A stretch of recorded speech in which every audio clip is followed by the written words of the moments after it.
AI vai mākslīgais intelekts, vai īstenībā viņu mēs varam droši nosaukt par bezdievīgo intelektu. Vārds mūs aicina nesekot bezdievīgo padomu, nestaigāt bezdievīgo ceļus, domas un tā tālāk. Jo man kā skautam nāk atmiņā stāsts par inteliģento vardi.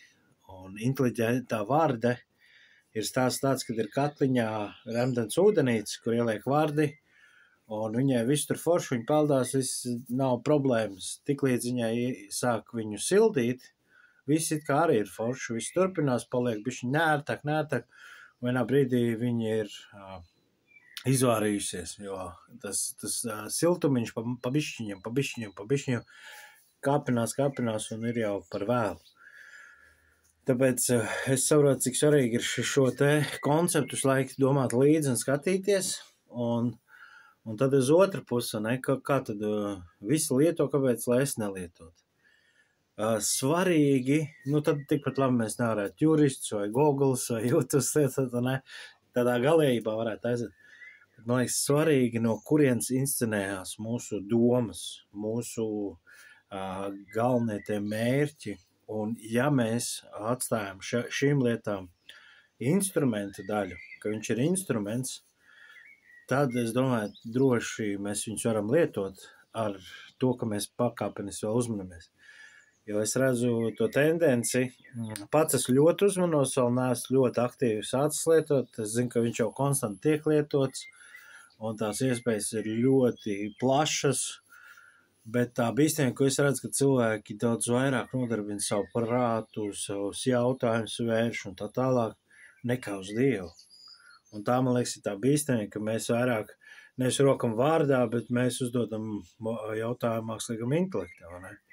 Jo šo bīstamību es jau senāk pie seviem redzēju par Google, ka mēs jau Google gandrīz ieceļam tajā vietā, kad Google zinās, bet realitāti mēs redzam, kas veido to Google, ka tur jebkurš var ielikt kādu informāciju, un tā var netikt uzskatīt par pilntiesību.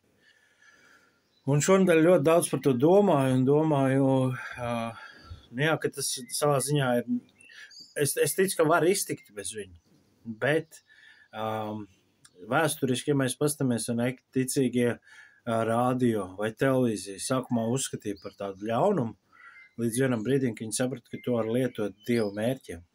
Un tā ir tā atslēga, kad redzi tas motīvs, galvenā esence, nevis pašpietiekamības kaut kādus tur tos savus prieciņus piepildīt, bet ja mēs to varam lietot misijas apziņas kontekstā, tad tas ir lietojums, tad tas ir kā instruments, bet konstanti paturot prātā, kad neievilinies un konstanti, ja man arī nebūtu, viss man atļaus, bet ne viss man dara, nekas nedrīkst kalpināt. Un šīs tehnoloģijas, viņas baigi kalpini, mēs varam redzēt pie sociālajiem mēdījiem, cik gribās to TikTokiņu.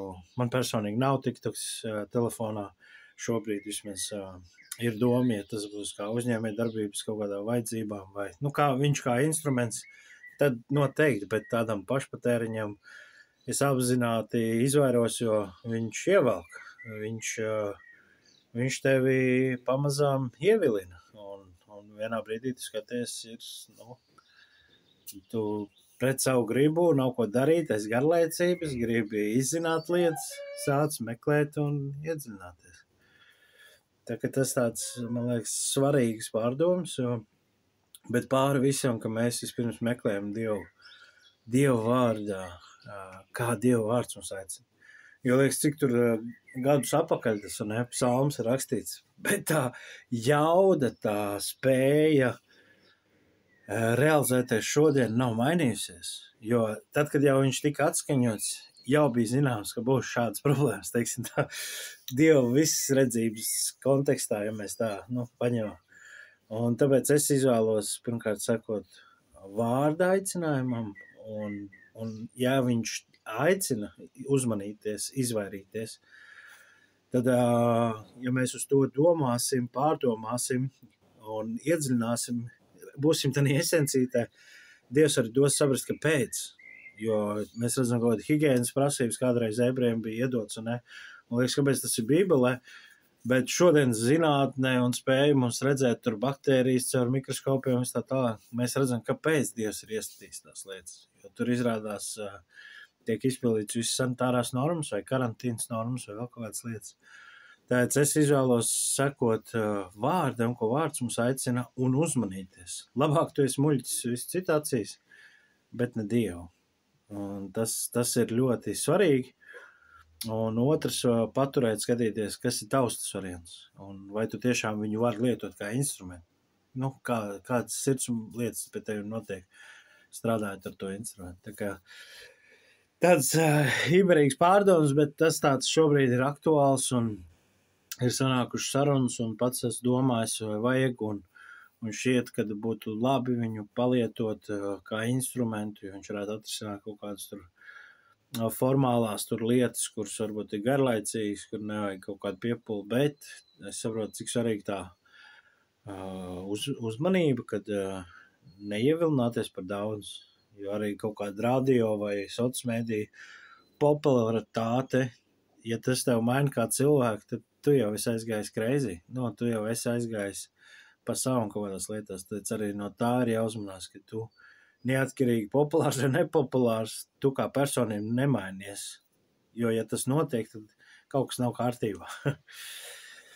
Tādas manas tādas pārdomas, es ceru, ka tev nodara. Varbūt tev ir kaut kādas lietas, kur tu kaut kur nepiekrīt vai oponē. Droši izpaudies. Bet jā, tas dienas beigās ir svarīgi, ka mēs par tām lietām domājam un ko mēs ar viņām daram.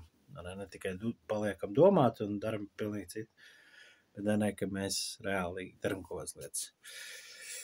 Tā, šalom!